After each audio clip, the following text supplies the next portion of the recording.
Your mouse is dead and the computer is on life support. Benjamin Rockwell can help with that. Guiding you on your computer quest, here is Benjamin Rockwell with Computer Talk Radio.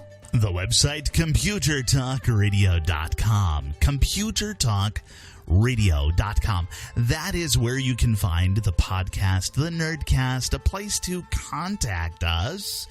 All of the nerds at computertalkradio.com. Also, that's not an email address that you can contact all of the you get the idea. You can also contact us via the phone number 888-NERD 888. That's 888-6373-888. This is a place where we talk about computers, we talk about technology, we talk about kind of the electronic side, the e-side of our lives.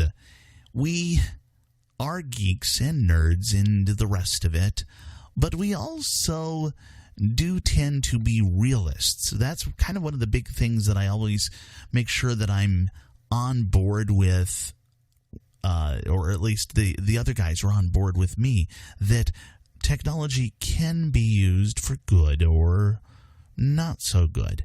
So there's a lot out there. But there we go. We're going to talk about the Super Bowl next. We're going to talk about Apple a little bit later on. But first, as we always do, let's talk about the news. There's a lot of things going on. There is a big, huge to-do in regards to the immigration ban, and there's a concern in regards to H-1B visa holders being able to make it here and things like that. It is a very interesting thing. Microsoft is complaining. Actually, a number of IT companies are complaining. I will note that there is a certain level that I've been seeing that is kind of bizarre. There are a lot of companies that are saying, oh, yeah, we've got a lot of H-1B visa holders, so we're very concerned. However, I'm not so sure that there are a lot of people that are coming from places like Somalia or the Sudan or war-torn Syria or Yemen or again, war-torn Libya or war-torn Iraq that are coming here on high-tech visas. I'm not sure on that. I don't know, but it's one of those things that in this case, like Microsoft, they have 76 employees along with their 41 dependents that are potentially affected by this executive order. Now, are they really? Well, no, it's restricting entry or re-entry. How often do those people go back home? And is this something that's going to get ironed out over the course of the next 4 years? And the answer is, yeah, it will be. As a matter of fact, it was really set in place as just a very short-term item. At the same time, I don't know. I have a lot of compassion for the situation, but then again, I think there's a lot of hype, and I think we all need to slow down, to calm down, and just let's whatever side you're on, let's work through, let's try to find solutions rather than the rest of the craziness that's going on out there. Amazon and GoPro and a few others announced some disappointing revenues. Basically, Amazon actually they took a serious financial hit this past year. They were a lot lower than they were expecting by roughly right about $100 million. That is actually a kind of a big number. But when you're talking about numbers that are usually in the billions, maybe it isn't. I don't know. I know that their shares took a hit. GoPro, they had a really nasty fourth quarter, and they were short by $30 million. Now, $30 million when you're talking 573, and it was $540 million. That's a little bit bigger of a jump, and drop rather. So I understand with that one. Samsung, they actually posted a record profit, even though they had the whole issue, the whole problem with the Note 7.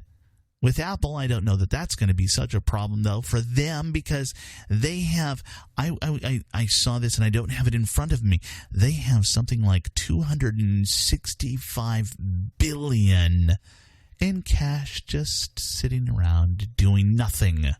That is just amazing. And, of course, we're also seeing another report in regards to Apple and where they're going, and that is that Apple sold 78.3 million iPhones in Q4, where Samsung only sold 77.5 million.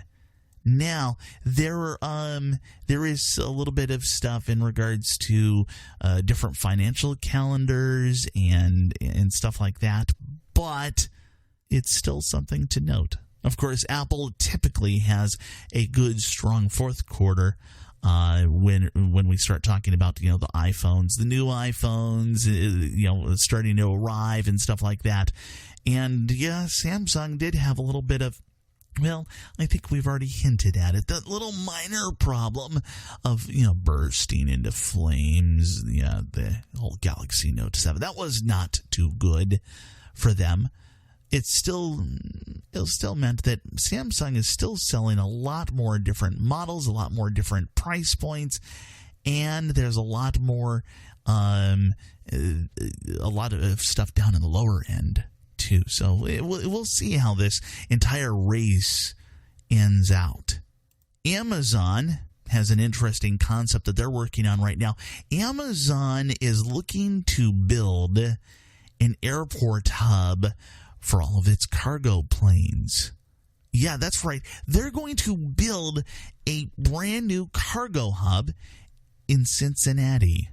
Yeah, Cincinnati. Let me rephrase this. Cincinnati, Northern Kentucky Airport in Hebron, Kentucky. I have no idea. I'm not from that area. I've never been to Ohio or Kentucky, so I really should. I'm doing bad at this. I should probably pull up a map at some point. But $1.5 billion is a significant amount of money for a company that really we know them for selling stuff, not for needing to have a whole bunch of cargo airplanes to move all of their stuff around. But of course, they're working on replacing things like the Postal Service, and FedEx and UPS for moving their own goods. I can't tell you how many times I've seen, Amazon trucks pulling up to deliver stuff to me. Of course, they're also going in a different direction. They're hiring individuals that drive in their own personal cars to deliver things as well. They're working at a number of different ways just to make sure that you and I get the stuff that we're buying. That's something that they're going to have to do to, A, keep ahead and keep competitive, but B, continue to grow. So even though their earnings were off a little bit, that's still something amazing. It's still something to think about. Tokyo is doing something very interesting. Tokyo is going to be in the Olympics, Tokyo 2020, they're going to be making the medals from recycled smartphones. Yeah, that's right. They are working right now. They are amassing all kinds of these old cell phones, and they're looking to bring together 8 tons of metal. 8 tons of cell phones that are no longer being used, which is going to be enough to produce 5,000 medals. And they're going to be doing this just in Japan. They've got collection boxes in 2,400 mobile carrier stores scattered across their country. Now, in 2010, Vancouver actually featured some medals built from recycled circuit boards, but the goal here is to be the first Olympic Games where 100% of the gold medals will be made from recycled materials. Now that is thinking green. That is really thinking about being good to our earth. And I am all on board with this. This is really an amazing approach and an amazing thing. I would have probably talked about this more when we got to Earth Day, except, well, this is news now. And that's one of the things I like to do. I like to bring you this kind of news when it happens, when we're right on top of it, rather than waiting till, months later. Let's talk about the Super Bowl coming up next here on Computer Talk Radio.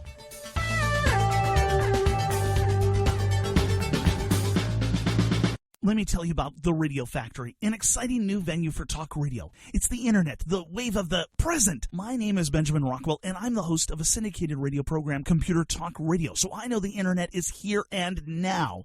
Many of the hosts at theradiofactory.com have their own podcasts or radio shows across the country, but many people like the comfort of listening to their own special radio show at a specific time and day, much like we watch live television. The internet, as you're probably aware, is a powerful tool that allows the Radio Factory to deliver unique programming with far more variety than the windbags who are simply about contriving up viewpoints to get you riled up.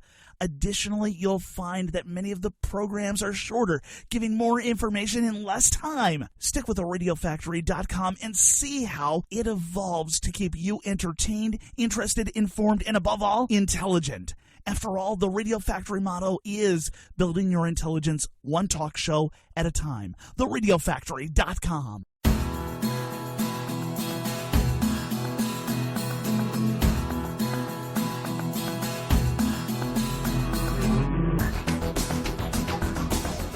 We've arrived. It's Super Bowl weekend. Yes, that's right. You're listening to Computer Talk Radio. This is not football talk radio. It is not sports talk radio. It's not Super Bowl talk radio. It's Computer Talk Radio. I lack the sports gene completely. Actually, here's my theory. This is my theory. You have one gene, and in one direction, you are a computer nerd. In the other direction, you are the type of person who gets all dressed up in the football jersey, the body paint, all of the whatever you're doing to celebrate your football team. So why do I talk about the Super Bowl? Why do I cover anything in regards to this event? Which, okay, actually, in some years, it's been actually kind of interesting, and I will actually watch a good portion of the game, if not, I think it was, 2 years ago, where I watched the entire game, and it was one of the most exciting games that anybody had ever seen as far as football. I think that was 2 years ago. Was it last year or 2 years ago? I think it was 2. All right. Anyways, so I watched the Super Bowl for the same reason that a lot of other people do, the commercials. And there's a history to the commercials. There's a history to why it's so important that we watch these commercials. In 1981, the highest technology that was presented was the Genie garage door opener. Yeah, that's it. Hey, check this out. I can open my garage. I just press this button and, everything works. In 1982, the TRS-80 color computer, that was advertised. And yet they failed to sell the vision of computing as a viable home option. And then there was an Atari video game back then.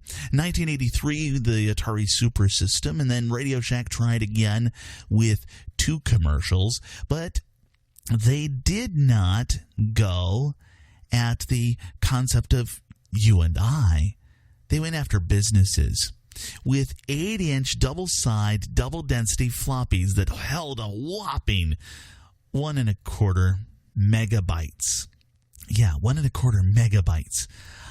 Today, we routinely send emails that are larger than that. And digital, they came along. They had another business ad. And then, 1984. It was Super Bowl 18. It was the Los Angeles Raiders versus the Washington Redskins. Time magazine had just announced their Machine of the Year. Until then, it was always the Man of the Year. And they gave rise to, or recognition rather, to the computer. And then Bill Bixby came along. He did a nice professional job, soft sales job of pushing the TRS-84, yes, Radio Shack again. Alan Alda did a lively, but yet kind of not so great approach to the Atari. And there were 96 million people watching. And during the third quarter, there was a timeout, and another commercial played. This was the Apple 1984 commercial. It's been on television once. Directed, people have no idea, directed by Ridley Scott. Alien, Blade Runner, Black Hawk Down, Gladiator, American Gangster, and oh yes, a little commercial for Apple. This commercial reached over 45% of America. Actually, of American households. Who knows? A lot of people go on over to their friend's house. It's not a matter of everybody gathering in the living room. It's everybody gathering in a few living rooms. And this commercial has been rated by a number of people as the number one best commercial of all time. Single broadcast cost $1.5 million. And it launched the idea of personal home computing in the minds of average people as a distinct possibility. Wow. Just the concept that they sold there. This is something that Apple has really cornered the market in various areas by providing us not with the hardware, not even with the software, but, as they put it, a computer for the rest of us. They build these concepts for us. This commercial made Apple Computer a household name. It provided an approachable concept for serious personal computing. 2 days, just simply 2 days after this commercial, the Macintosh went on sale, and there was enthusiastic response. Now, some people thought it was a toy. Some people even used it as a toy. I mean, let's not kid each other. The early computing experience was nothing like what we have today. There was so much that we've made as far as advancements over the years. But it gave us many things that we still work with today. The graphical user interface. Yeah, before then, everybody was used to just text on a screen. Yeah, you can look at these old movies. The computer is just typing away, and that's all you see on the screen. That was what we had back then. But then we also had what we call WYSIWYG desktop publishing. That was introduced. What you see is what you get. WYSIWYG. Until then, desktop publishing, you could do special fonts if you were working with some of these different programs, but you didn't see what you were getting until you actually printed it out. And then, the computer mouse. This was a brand new concept for almost everybody. Okay, it had been around for a while. All of these different items had been around to some extent. The mouse was invented by Xerox. I think WYSIWYG was also invented by Xerox. The actual idea of a graphical user interface, that somebody else came up with that. And it doesn't matter. But in 3 months, based on one commercial, Apple sold 50,000 Macs. 50,000 of the original Apple Macintosh. And by the end of the year, 250,000 of these. Now, these were small numbers by today's standards. But back then, this was more units than the IBM PC, which at that point in time was a very well-established name in computing and office equipment. That was more than the IBM PC sold in its first year. Apple's previous year revenue was almost $1 billion. However, the Macintosh revenues in 1984, just the Mac, were close to $500 million. Wow. Today, we see a number of these commercials. We see all kinds of different things. And over the years, I've noticed that some of these commercials that come along, okay, that company went out of business. You can look back at some of these. Sometimes they make stupid decisions as far as what they were selling and so forth. But if you think about it, there's a lot more technology around today. There's going to be a lot more technology that's talked about during the Super Bowl than we usually see in any other form of advertising during the rest of the year. In 1985, people had woken up so much that the roughly 3 minutes of advertising that was given that was sold in 1984, it turned into 7 minutes of advertising just for computers, technology, and the future. Now, am I saying that tomorrow? Now, am I saying that during the Super Bowl we're going to see another Apple 1984 commercial that will just wow us and surprise us? No, but we might see something pretty close to it. You never know. And that, my friends, is why I watch the Super Bowl. Okay, I sometimes watch the game too. This is Benjamin Rockwell. You're listening to Computer Talk Radio. I'll be back in a moment.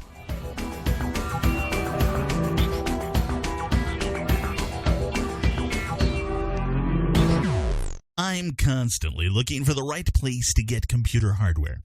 It's not easy, as there are so many stores that have gone out of business, so many shady characters online, or they're simply not capable of handling diverse needs. In 1979, two guys got together and built a computer company that could serve your nerdy needs. Micro Center. The wide range of products at Micro Center includes even the latest of Raspberry Pi, Arduino, and other hobbyist-level computers. They also have drones. They've got them in all price categories, from toys to, oh boy. Look, you're looking for console gaming, home automation. Micro Center's got that. Hardware, software, accessories, or, well, whatever.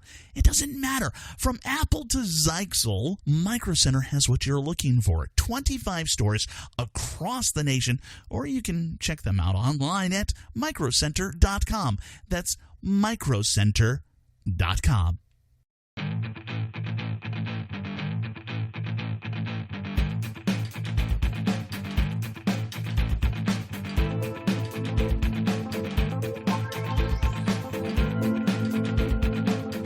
The phone number, 888-NERD, 888, that's 888-637-3888. I am a nerd. However, one of my nerd items that I particularly avoid doing is a selfie. Yeah, I'm not interested in selfies. I take an occasional selfie of myself when there's something important going on, but it's usually more of something private for my wife and I, just a fun little, I make a funny face at her, or I blow her a kiss or something like that. Nothing particularly embarrassing. Well, no. There was one picture. There were three of us at CES, and we all made funny faces at the camera. But I typically don't do selfies. That, however, being said, this is a phenomenon that has existed for, well, a number of years. A number more years than you might even imagine. A lot more. A gentleman by the name of Robert Cornelius is credited for the first ever selfie. This is an old. I think this is back in the time of the daguerreotypes. I have no idea. Other than this is a long time ago, 1839. Cornelius had set up his camera at the back of the store, the family store in Philadelphia, and he went through and made this picture, and yeah, that was a long time ago. Now today we have progressed along. There was someone by the name of, I'm going to name off this name. Her name is Cindy Sherman. She's done a lot of crazy art things, but one of the big specialties she had over the course of many years, I believe even through to today, has been to make various self-portraits in various setups. One of the pictures that I saw was it's called Untitled Film Still 21, and it looks like it's straight out of a movie. Everything around it looks amazing, but she has done a lot of different things, quote, by manipulating viewers and recasting her own identity. And that's an interesting thing, but I wanted to explore some of the other sides of this. For instance, you may not have known that Buzz Aldrin, on Gemini 12, that's in 1966, he took a picture of himself in space. And then there have been other selfies that have been over the years. The Grand Duchess Anastasia of Russia took a self-picture of herself in 1914. And even Stanley Kubrick, there is a photo of him in 1949. He had one of those little, I don't know, it's about the size of an Instamatic, and it's clear that he was looking in a mirror, and he took a picture of himself. Even Colin Powell got into the whole idea in 1950s. There's a picture of him, and he's clearly dressed very nicely. He's headed somewhere. I have no idea where. And this is a concept that has been done over the years, whether we're talking about Hunter S. Thompson or various other people throughout history. And I was amazed at this. And I wondered at times just how I've considered it to be a narcissistic kind of tendency, and I'm not narcissistic. I really do not focus on myself a whole lot. I try to focus on other people. I would much rather take pictures of other people. I would rather take pictures of inanimate objects. Really, I love doing a lot of inanimate. There we go. I'll say it right sooner or later. Pictures, and I try to set up pictures very nicely. I have fun with photography. It's just one of those things that I had not really considered, that we've been focused on taking pictures of ourselves for so many years. I wonder where that concept comes from. Whether it truly is narcissism, or we're copying things that other people are doing. Why is it that you take a selfie? Why is it that you might fancy yourself? You want to check your clothing out. You want to see whatever it is. I don't know. Then again, I have actually taken selfies of myself, medical selfies, if you will. The back of my head. Why the back of my head? Well, because, I've actually cut myself shaving before. And, yes, I'm bald. I shave my head on a daily basis. And I've been concerned about stuff like that. I can't see the back of my head. Even if I were to try to line up the various mirrors properly, I'm not going to see the back of my head. It's easy to just reach the iPhone back behind there, and after about 4 pictures, I usually get it right. And that's something that, maybe that's something that might help you. Maybe that's something that you had not considered before. There are other reasons to take selfies. A matter of memorializing the happiness of wherever you're at the moment. There are even different programs. I remember seeing a program that allowed you to take a combination picture, 2 pictures at once. One from the selfie side of your phone, and the other one from the forward-facing side of your phone. So you could take pictures of yourself watching fireworks. So you've got a picture of yourself and you've got a picture of the fireworks at the same time. And I thought that was an interesting concept. But then again, I think we should probably work to be more in the moment. Be more involved with not so much the ability to take a picture of ourselves, not so enamored with the picture of ourselves or even of the picture of what we're watching, but simply enjoying the experience of what it is that we're taking part in. I wish you would consider that and ponder that, and I wish, of course, that you would feel free to contact me. I would love your input on this. You can go to the website, computertalkradio.com, and provide me some feedback. I always enjoy this. I've developed a number of different friends, just communicating back and forth. We exchange emails. Why? Just because it's fun. This is Benjamin Rockwell. You're listening to Computer Talk Radio. We'll be back with more in just a moment.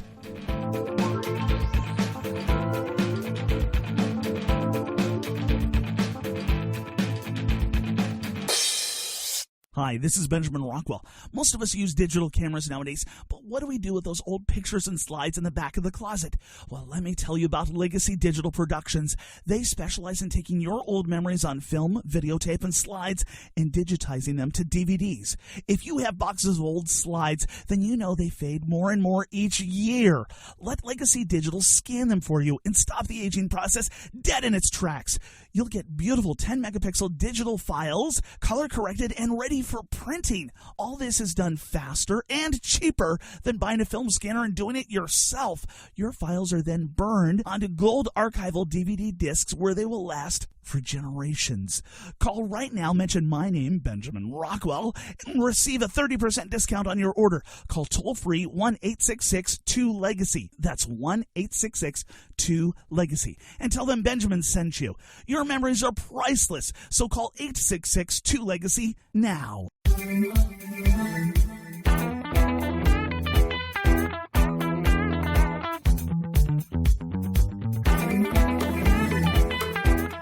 Keith M. Sedor is a Mac. Benjamin Rockwell is a PC. I think a fanboy fight is about to start. Keith M. Sedor joins me now, the Mac Guru. MyMacGuru.com. We should mention that.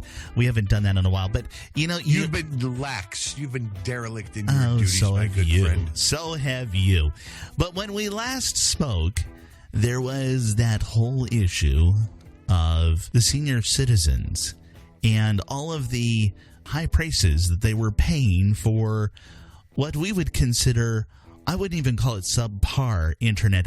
We're talking Below 1990s internet speeds. At modern day prices.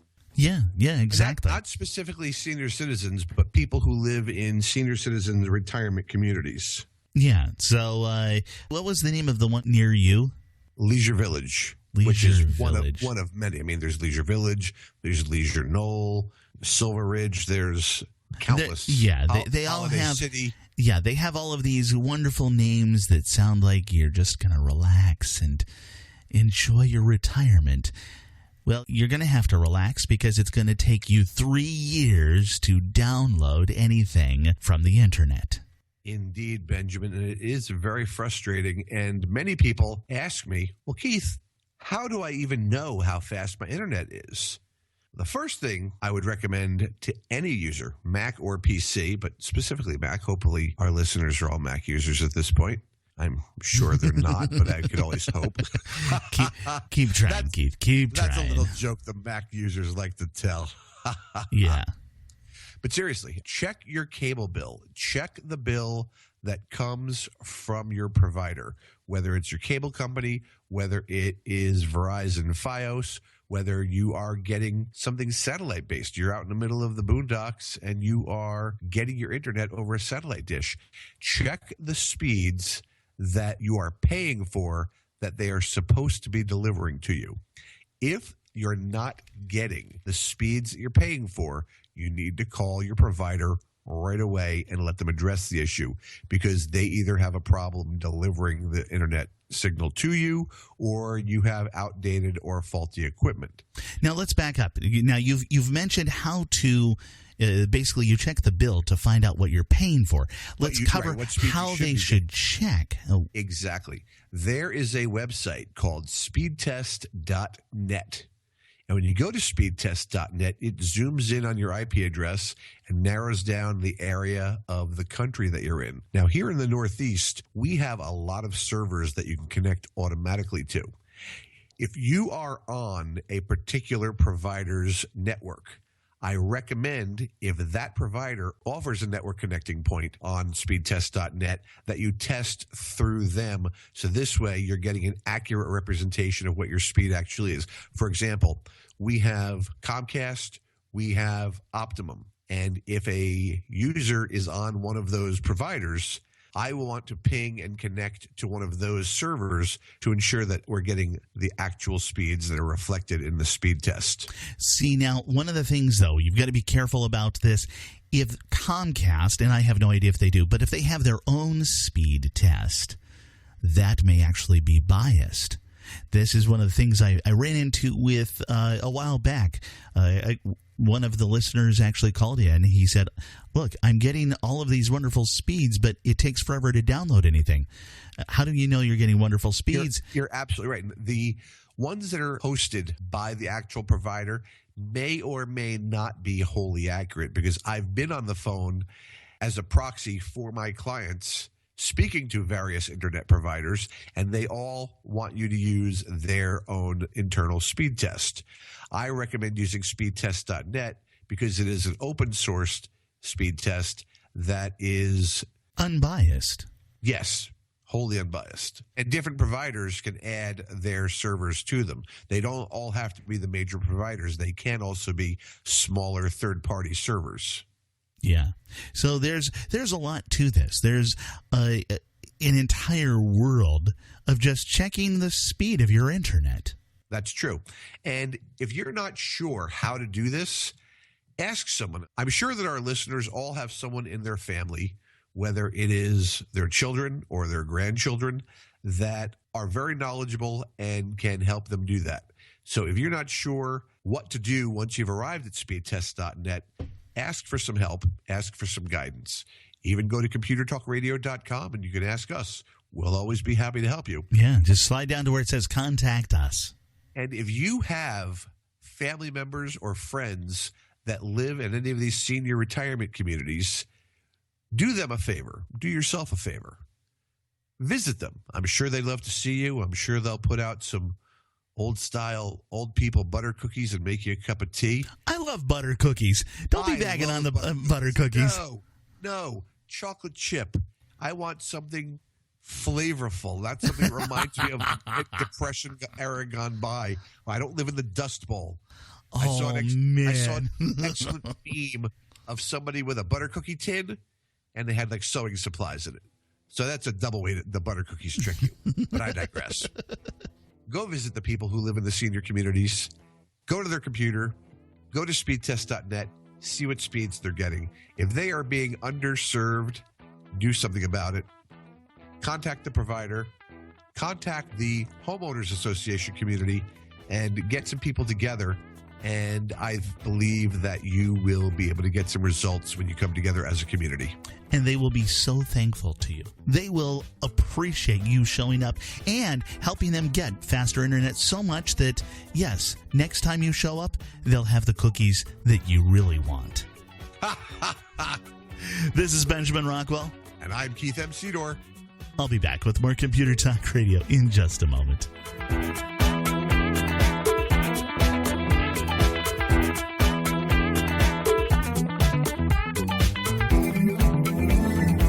Years ago, I found a web hosting company that fit my needs as a computer nerd, as a radio show host, and just a normal person. Recently, though, it was clear to me that it was time to upgrade, but I had a choice between my old plan and the new one at 7 times the cost. It was that awkward point where I could choose between a sip of water or being dunked in a pool. I searched around, comparing the many options for someone like me. After searching around for 3 weeks, there it was, SiteGround. In proper fashion, I tested their customer service, their knowledge, and their willingness to do things the right way. The SiteGround salesman made sure that I didn't overbuy and get a 50-gallon bucket when a 32-ounce soda would do. These guys know WordPress, Joomla, and regular standard websites. These guys at SiteGround are awesome. siteground.com. Site, S-I-T-E, ground.com.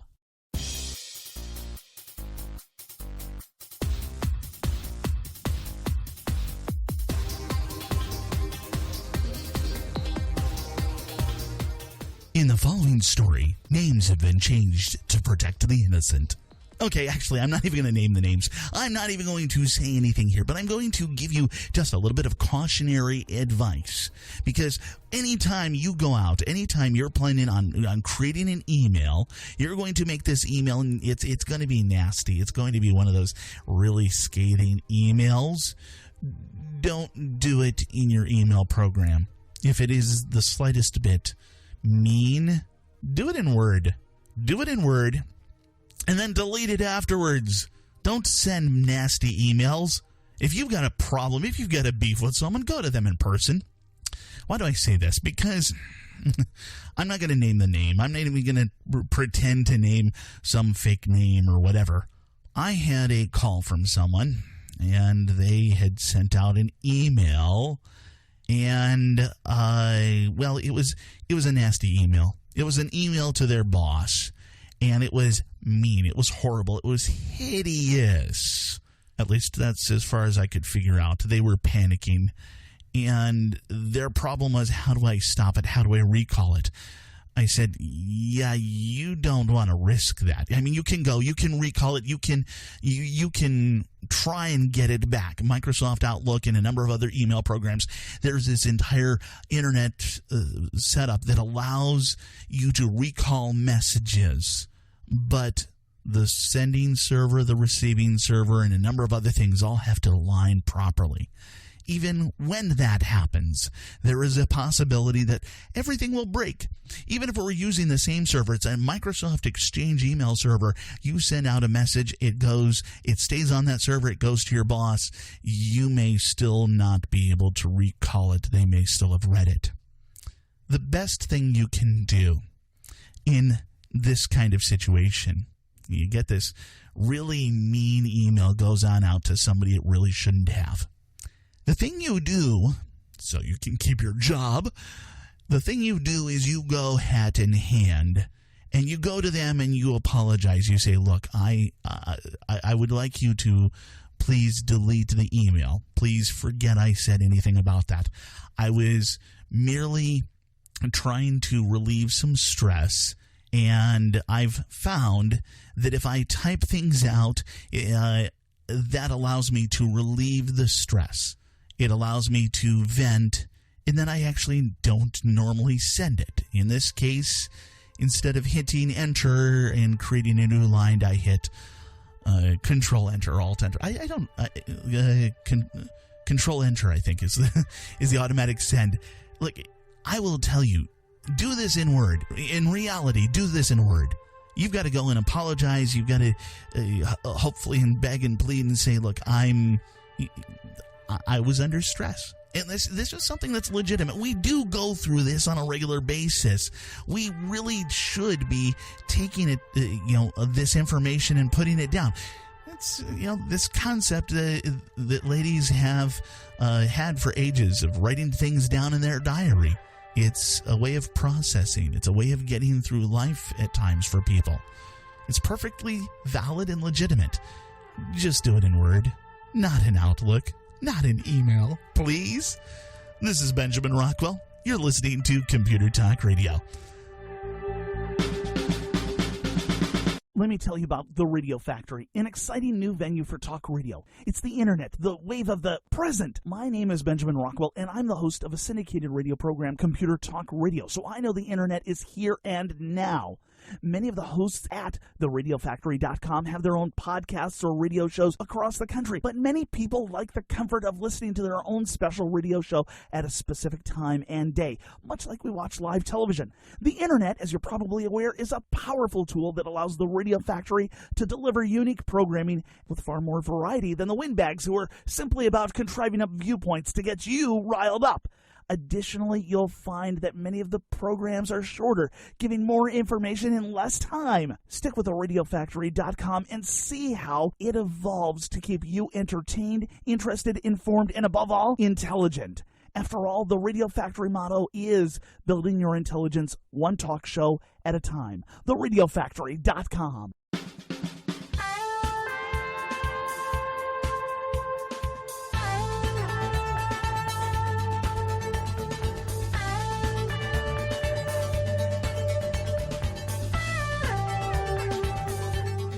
Your mouse is dead and the computer is on life support. Benjamin Rockwell can help with that. And now, it's time for Computer Talk Radio with Benjamin Rockwell.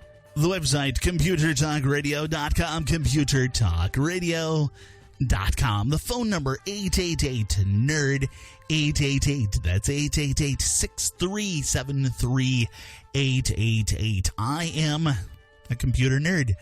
I am... I'm here to help you, and I'm here to help more than just the normal folks out there. I'm here to help people become better with technology, and it's kind of funny because there are top computer skills to learn towards being a computer technician. Now, you're going to say right off, a number of you out there are going to say, I can't be a nerd, I can't be a geek, I can't understand any of this.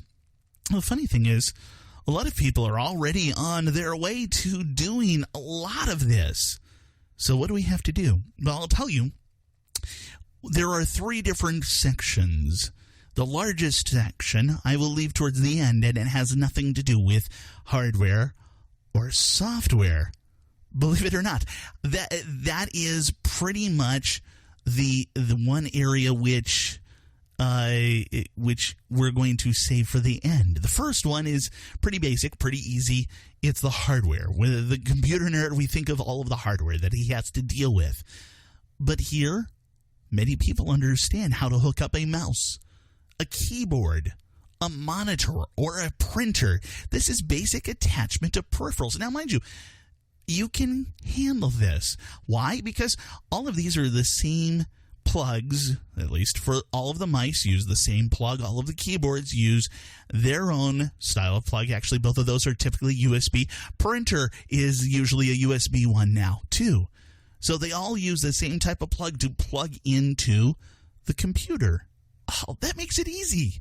The monitor, it has its own plug. It has its own style, but it's really simple, and it only fits into one spot. If it fits into 2 spots, that's because your computer is set up for, 2 monitors. Network communications and troubleshooting. How do you connect to the internet? Well, these days, it's actually kind of easy. It does it on its own. How do you map a network drive? Well, that's a kind of a thing that you have to learn how to do, but it's actually really easy. Once in a while, I used to have this on the list, making registry changes. They're simple to do. However, these days, we almost never have to do that. There are things that are a little bit more advanced in regards to network communications and troubleshooting. Things like pinging and sending out a signal to another computer, and it will respond back if it's there. There are things like DNS, DHCP, and traceroute. These are kind of advanced concepts, though. Most of this just works. And if you go through some tech support a few times, people will help you. That actually might not be all that bad, not all that hard to learn. You do need to know, along the way, how to replace components, and then eventually how to tear down a computer down to its basic replacement components and put it back together. Can you swap out a hard drive? Yeah, actually you can. Most people can. Memory, it's a little bit more difficult. There's ways to mess it up, but you know what? I know that Keith's daughter, 5 years old, she's actually upgraded memory in a computer. It's that easy. You can do that too. Power supplies, laptop, keyboards, video cards, and so forth. It's just a matter of mechanical stuff, and you may feel scared the first time you do it. If you sit and you take pictures of it while you're doing it, great. Dust removal, that's an easy one. Whether you're blowing air into the computer or you're utilizing a vacuum cleaner, a specialized vacuum cleaner, perfect. Software skills, that's the next major category. Microsoft Office. in depth, you should know Microsoft Office. You don't have to know every single feature with Excel. You don't have to know every single feature with Microsoft Word.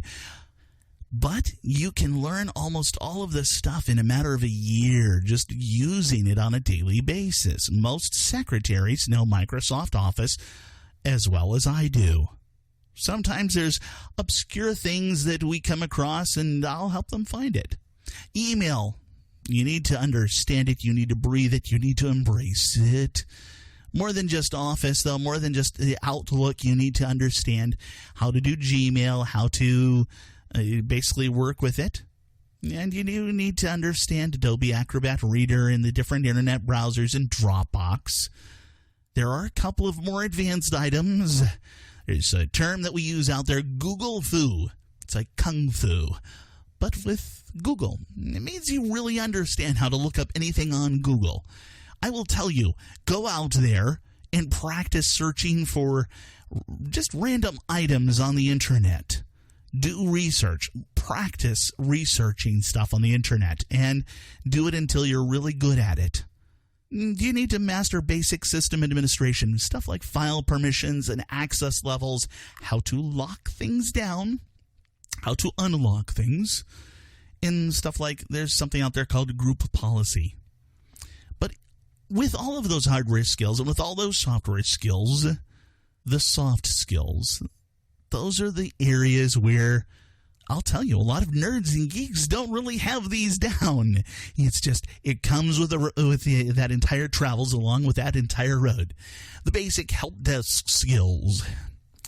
Communicating bad news to a client is a very tough thing, to a user, to whoever you're dealing with.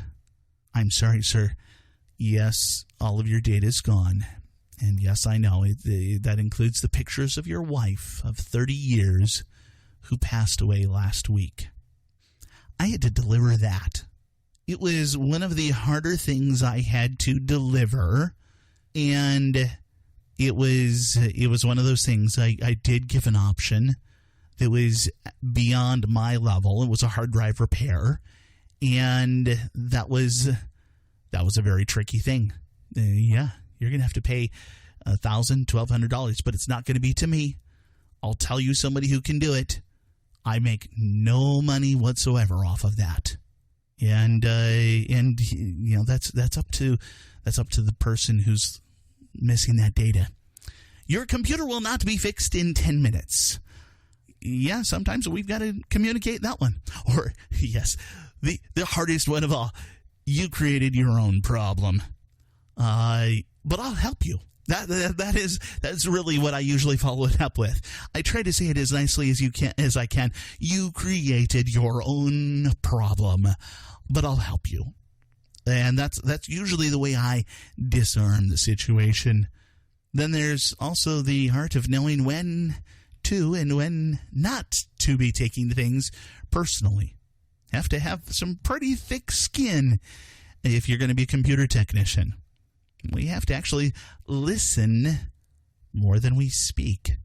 These are skills everybody needs to be able to do in real life. There's just so many different ways this comes in handy. Yes, we have to learn to make backups, not as a technician, not as part of technology, but as a way of life. Again, these are things that all the way throughout, we should all be learning these. We need to learn how to document so well that an end user could do our own jobs. The funny thing is that we lose sight of that fact as technicians, but we also lose sight of that as real people. How often have you come across somebody who refused to share knowledge?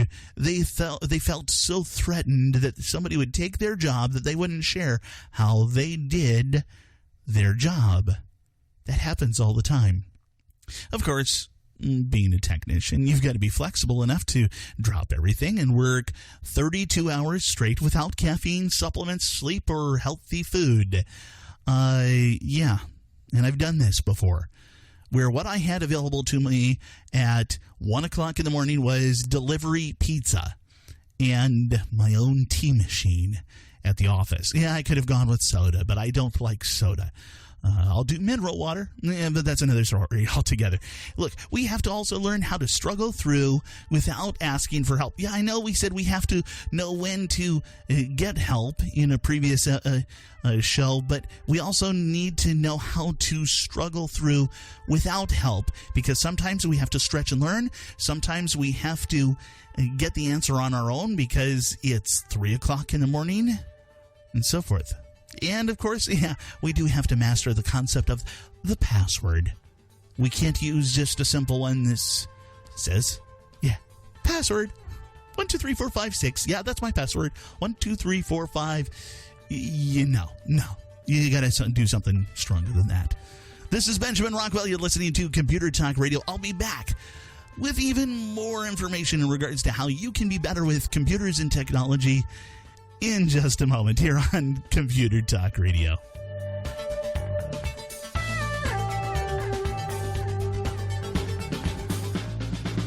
Let me tell you about the Radio Factory, an exciting new venue for talk radio. It's the internet, the wave of the present. My name is Benjamin Rockwell, and I'm the host of a syndicated radio program, Computer Talk Radio. So I know the internet is here and now. Many of the hosts at theradiofactory.com have their own podcasts or radio shows across the country, but many people like the comfort of listening to their own special radio show at a specific time and day, much like we watch live television. The internet, as you're probably aware, is a powerful tool that allows the Radio Factory to deliver unique programming with far more variety than the windbags who are simply about contriving up viewpoints to get you riled up. Additionally, you'll find that many of the programs are shorter, giving more information in less time. Stick with theradiofactory.com and see how it evolves to keep you entertained, interested, informed, and above all, intelligent. After all, the Radio Factory motto is building your intelligence one talk show at a time. theradiofactory.com.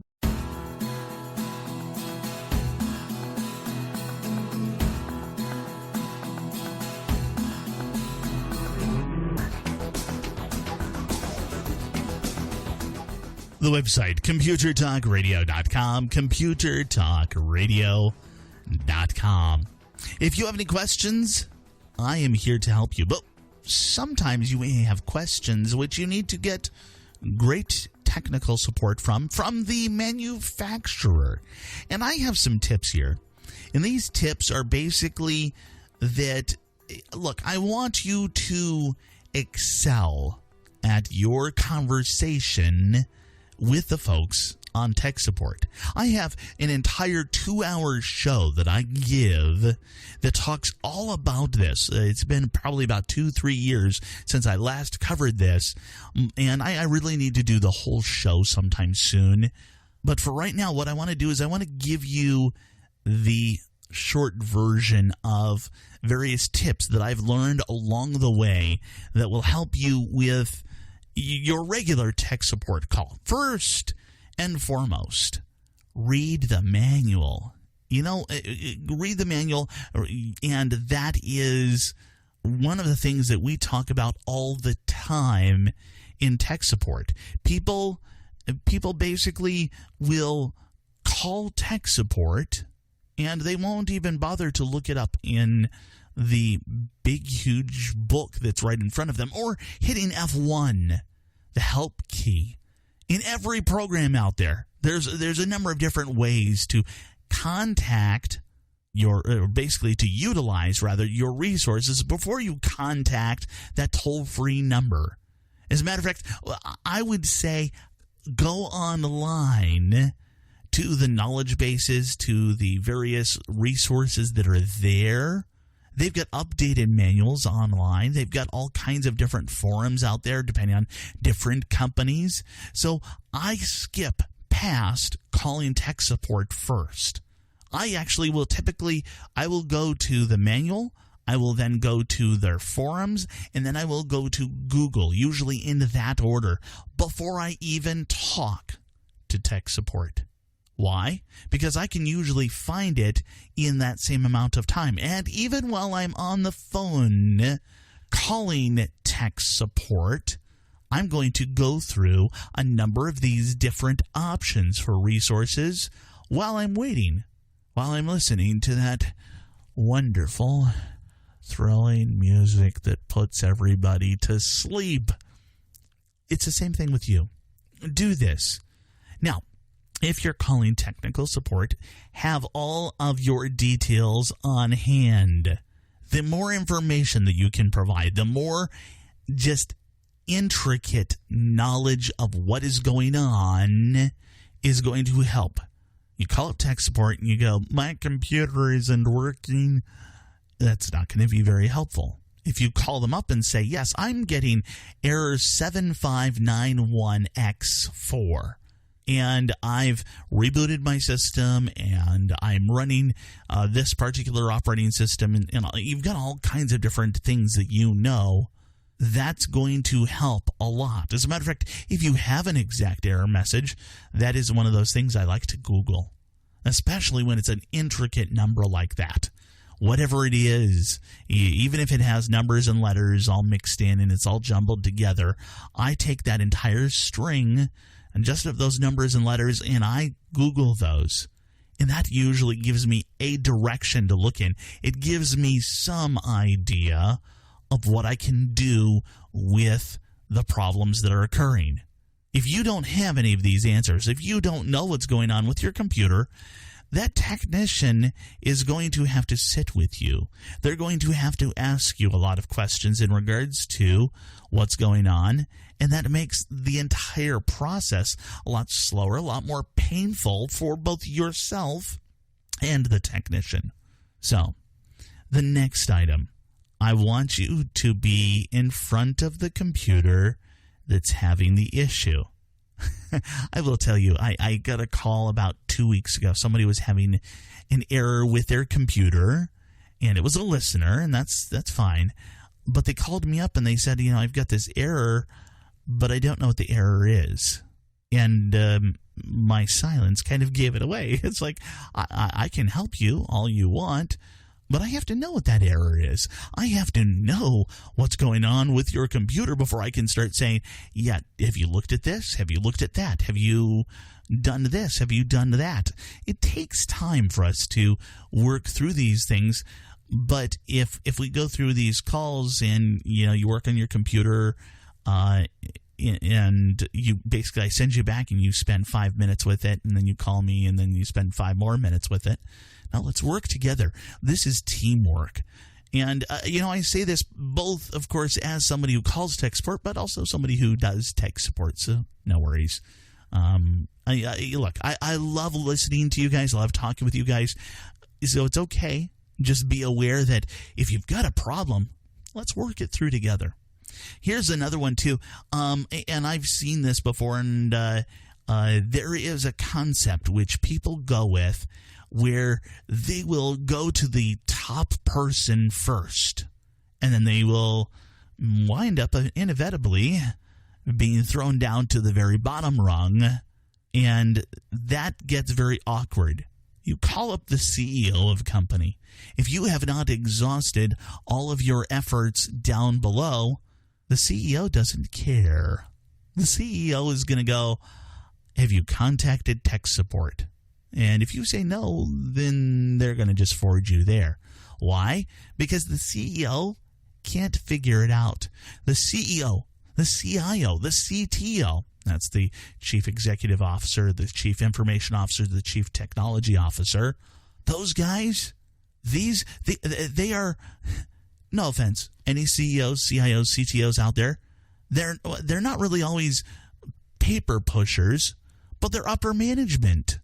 They are typically not people who started at the ground floor. They're good at managing a company. They're good at managing the IT for a company. However, what it amounts to is that, yes, these guys are not dealing with that particular error 753X421. They just don't do that on a daily basis. Now, on the flip side, I have no problem with, and I do this all the time, working from the ground up. So you deal with the first person you talk to. If at some point in time, after you've given them a chance, if you've been going through and they're just not getting anywhere, half an hour, an hour. Sometimes it's a matter of, okay, for me, I know a lot of these issues. So if they're going through, have you rebooted your system? Yes, I've rebooted my system, and I've done this, and this. Well, let's start off by rebooting your system. Well, okay, at that point, I already know that I've told them that I've rebooted my system, and on top of that, I've done a number of other things. But if they want me to start over from scratch, typically I know that they're reading off of a script. That's not the case for most people, though. You still want to go through some of the basic script with them. Just work with them as long as you can. Then kindly, respectfully ask for a supervisor or a manager. Basically, when you go straight to the supervisor, guys, they are going to kick you right back down to that tech. Now, the last item here, and this is key. This is important. Be polite. Be so very, very calm, collected, and polite. I'll tell you, these tech guys on the other end, if you started off with yelling at them, look, they're not going to be happy. Many times, if you get abusive these days, they can actually hang up on you. And they can also red flag you. So be calm. Just be a cool cucumber. And just work with them. Look, most of them, they really are interested in helping you. They're really interested in making sure that they can solve your problem. As a matter of fact, they get extra points, extra little points for resolving your call the first time, right out the gate. The very first call, the very first 5 minutes, 10 minutes. That's really, really the best way to go. This is Benjamin Rockwell. You're listening to Computer Talk Radio. I'll be back with even more in just a moment.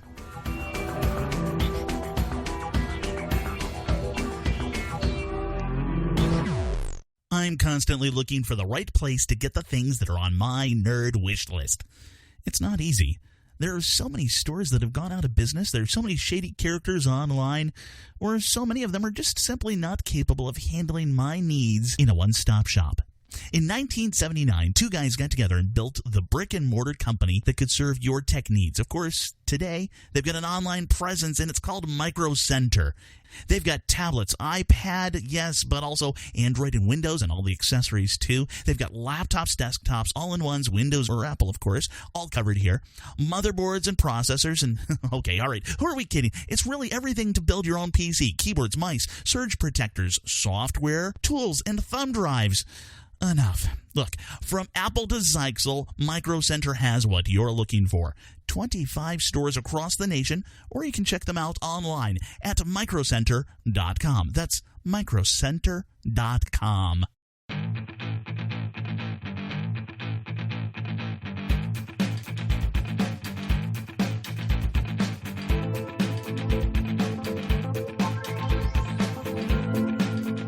The phone number, 888-NERD, 888. That's 888-6373, 888. Marty Winston joins me now, and he is building an amazing 40-year house.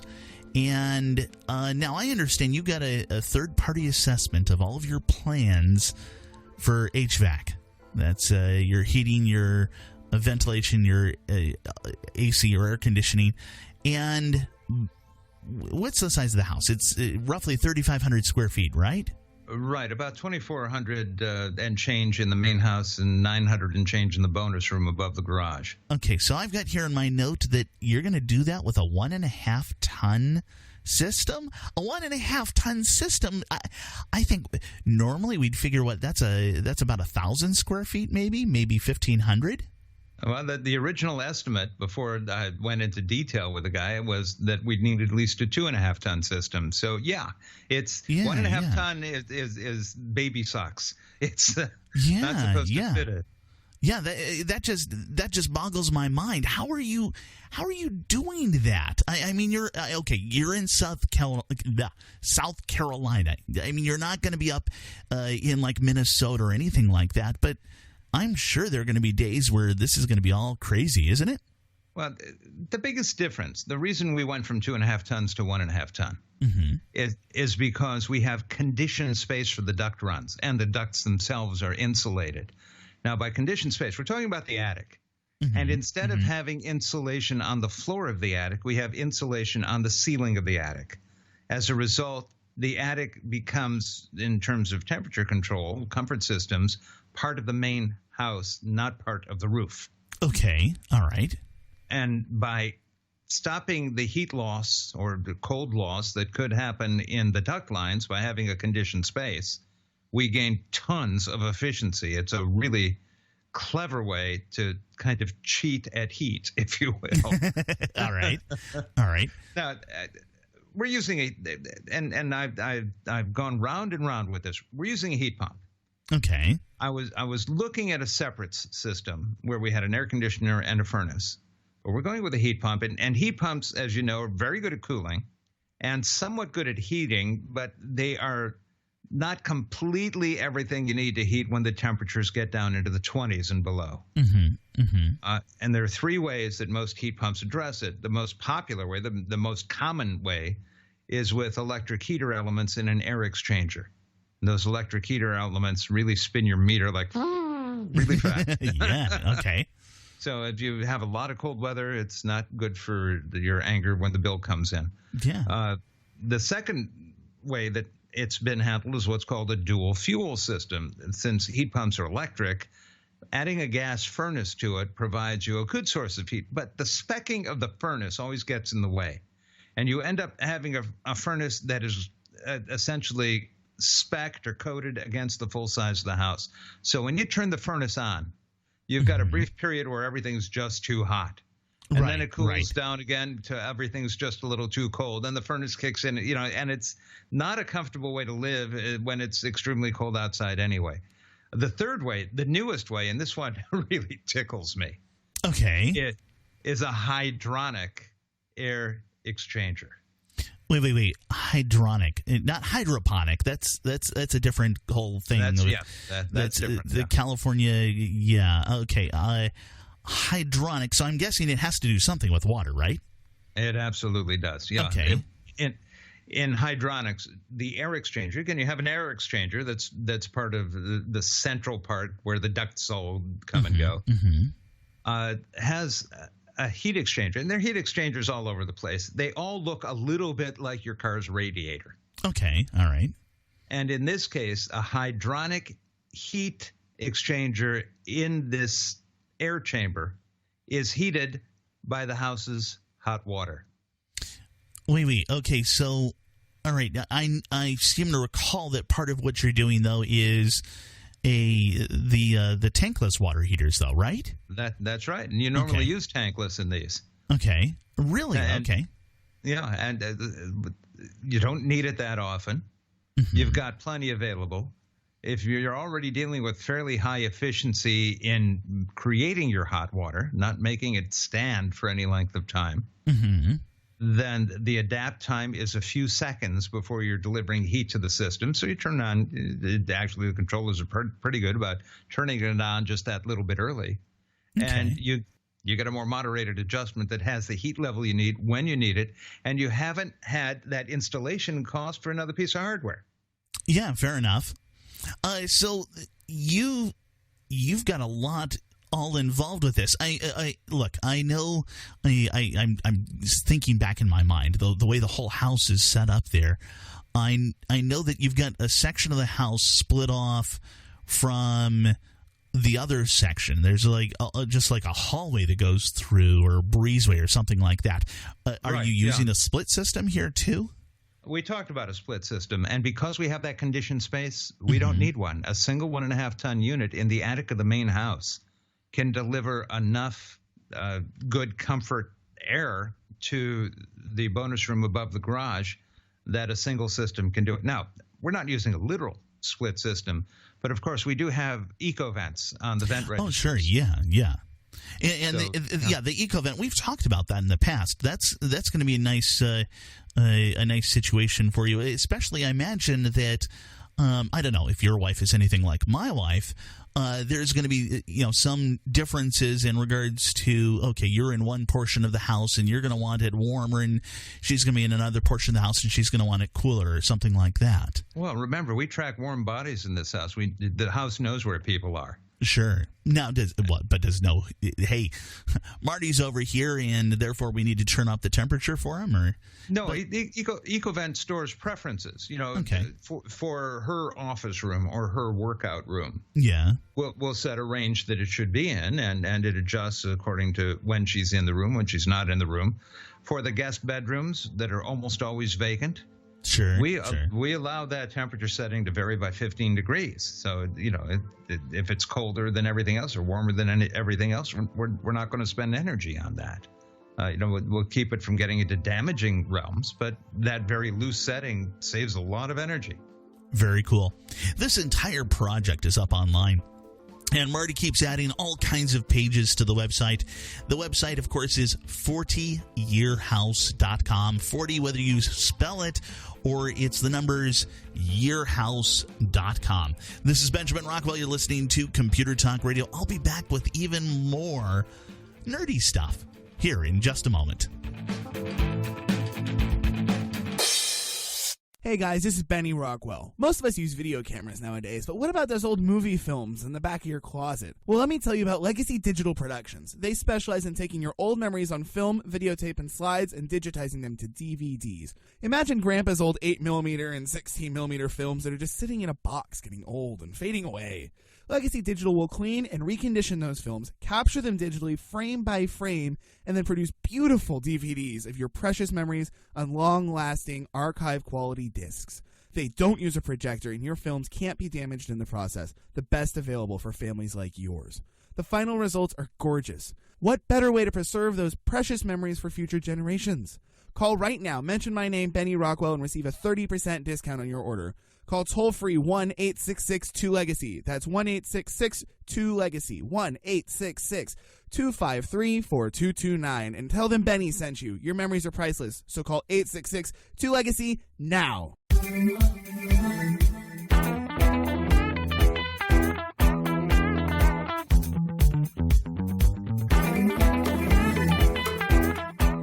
Steve Keske joins me now here on Computer Talk Radio. And hey, Steve, one of the things that I struggle with this every year, and I'm just curious. All right, we got done with Christmas and New Year's and CES, which for both of us means a lot of electronics. It's not just your typical Christmas stuff. We get a bunch of stuff from a number of people at the Consumer Electronics Show, and I'm wondering what you think about this. What is it that we? How do you handle getting rid of technology? Well, for all those of our listeners that have had replacement or smartphones or whatever have you, tablets and all that garbage, there are places that you can use trade-in or you can sell them. Sure, yes, now, the two biggest ones out there that people would turn to would be Amazon.com and, of course, eBay. And those eBay, yeah. I've found, Amazon too. That's a little bit of a different thing. I found there's for phones. Since you brought that one up, there are different machines out there that will take in the phones, and sometimes your carrier will take in the phone. I found that those offers are subpar, and when I say subpar, you can get a lot more money than that.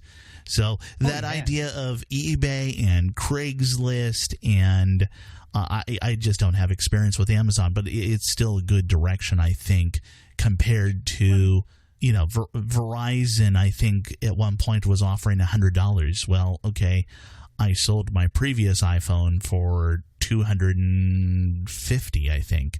True. So yeah, it's a situation where you have to do your research, and that's what I wanted to bring up. People have got to go out there and do your research. For instance, if you are selling your electronics for let's say, I think it is Walmart. Yeah. Well, Walmart will pay you cash or a gift card or something for it. Mm-hmm.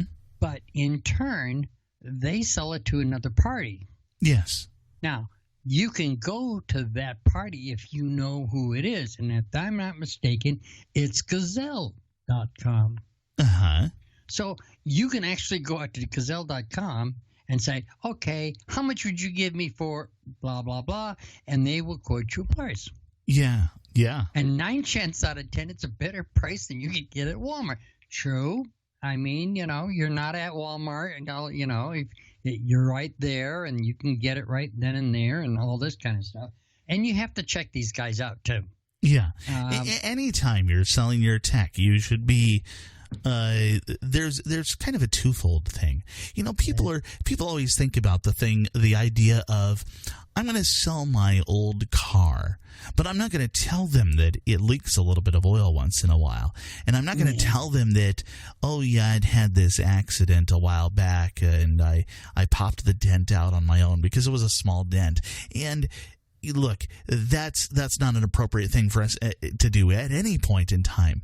But definitely don't do that with technology, because that's kind of a messy area, especially since some of these companies, if you're selling it through a company like Gazelle or wherever, well, they actually check it all the way over. They double check everything before they even send you the money. Oh, yeah. And in some cases, I have found there are websites that say, hey, we'll buy it. We don't even care if it doesn't work. Yeah. Now, that's one that really concerns me. When, even if it doesn't work, well, what are they doing? Well, yeah, they're probably, hopefully, tearing it down and going for the components inside. However, there's the flip side.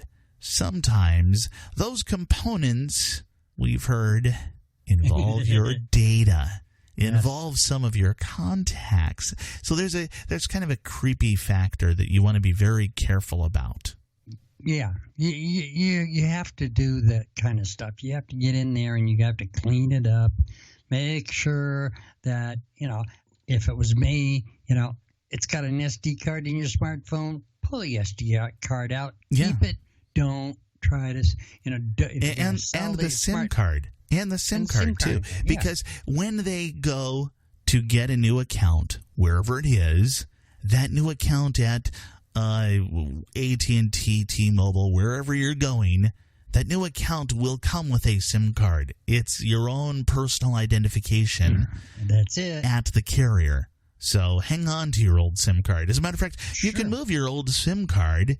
If you're in the phone arena, you were talking about phones, you just move your SIM card from the old phone to the new phone, and it will continue going. Yeah.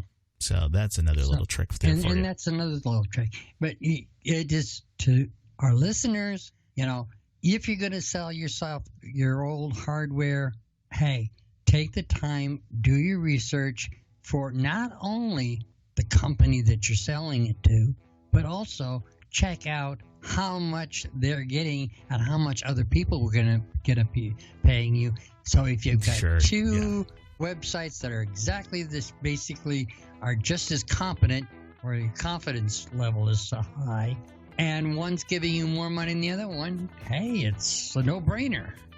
Definitely. There's a number of things. In the coming weeks, let's talk about some of the other stuff, too. Because, Steve, I think I'll tell you right now, I have a gazillion thumb drives. When we get about a month or so along, we're going to be giving some of those away to listeners. But we'll talk about that in the future. This is Benjamin Rockwell. That's Steve Keske. You're listening to Computer Talk Radio. I'll be back with my closing comments in just a moment. Years ago, I found a web hosting company that fit my needs as a computer nerd, as a radio show host, and, well, a normal person. Recently, though, it became clear to me that it was time to upgrade. I had a choice between my old plan and the new one at 7 times the cost. It was that awkward point where I could choose between a sip of water or being dunked in a pool. I searched around, comparing the many options for someone like me. After looking for 3 weeks, there it was, SiteGround. In proper fashion, I tested their customer service, their knowledge, and their care, their willingness to do things the right way. The SiteGround salesman made sure that I didn't overbuy and get a 50-gallon bucket when all I needed was a 1-gallon bucket. The folks at SiteGround know WordPress, Joomla, and more. SiteGround.com. S-I-T-E ground.com for your web hosting needs. SiteGround.